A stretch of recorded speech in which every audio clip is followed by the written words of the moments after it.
앞에 지금 두 종류의 석쇠를 준비했어요. 석쇠에 따라서 플레이버, 풍미가 굉장히 달라집니다. 수대는 나무 수종에 따라 리그닌이라는 고분자 화합물에 독특한 향을 내주는 물질이 포함되어 있습니다. 따라서 숯불, 차콜 로스팅의 풍미는 리그닌이 따라서 맛이 차이가 나게 됩니다. 여기 보시는 필석쇠로 한번 구워보도록 하겠습니다. 돼지고기도 소고기처럼 시열이 굉장히 맛있게 하면 카라멜라이징도 올라오고 굉장히 맛있어집니다. 고기 기름이 떨어져서 숯에서 계속 흰 연기가 올라오는데 아까 말씀드린 리그닌이라는 나무 수종마다 갖고 있는 고유의 향이 훨씬 더 많이 올라와서 고기의 풍미, 플레이버를 증가시켜줍니다. 시어링이 다 잘 된 고기에는 한 번 더 이렇게 저는 레드와인을 선택했고요. 보통 베이스팅이라는 과정인데요. 버터로 하셔도 되고요. 편한 방식으로 이렇게 브러싱하는 것도 베이스팅의 한 종류입니다. 이렇게 고기 표면에 탄닌 성분이 강한 까베르네 쇼비뇽 품종이나 여러 멜로 품종 그리고 선호하시는 와인 품종대로 발라주시면 훨씬 더 고기의 풍미가 좋아집니다.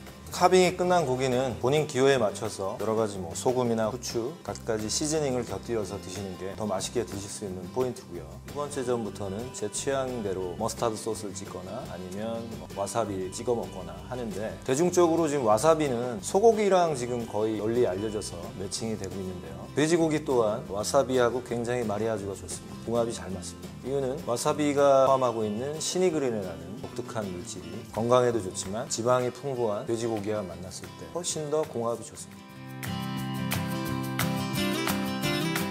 어른들이 늘 말씀하셨죠. 돼지고기는 바짝 익혀 먹어라. 근데 이유를 말씀해 주신 어른 보셨나요? 첫 번째는 돼지에 기생하는 유구낭미충, 갈고리촌충 등 기생충 때문이고요. 대한기생충학회 보고에 따르면 1989년 이후로 국내산 돼지의 감염 사례는 보고된 적이 없고요. 그리고 인체 감염 사례도 마지막 해가 2004년입니다. 고기를 위해 태어난 돼지들은 안전하다는 다시 한번 강조드리고요. 따라서 기생충 감염 우려 때문에 바짝 익혀 먹어야 된다는 것은 더 이상 통용되지 않는 말이라고 할 수 있습니다.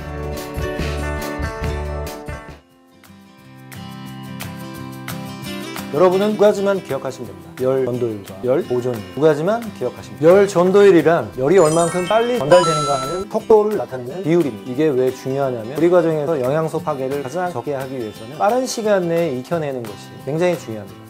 4개의 팬을 동시에 올려줍니다. 동시에 올려주는 것이 중요하겠죠. 같은 화력에서 물이 섭씨 100도씨가 되어 끓는 속도를 보면 어떤 팬이 가장 열 전도율이 좋은지 알 수 있습니다. 4개의 팬을 비교했을 때 가장 먼저 물이 끓는 건 구리팬이고 스테인리스 팬과 코팅팬은 큰 차이가 보이지 않네요. 무쇠팬의 물은 가장 늦게 끓는다는 것을 확인할 수 있습니다. 열 보존율이란 우리가 사용하는 팬이 열을 얼만큼 오래 보존할 수 있느냐 하는 비율을 나타내는데요. 열 보존율은 팬이 무거울수록 비례합니다. 즉 무거운 팬일수록 오랫동안 따뜻함을 유지하는 거죠.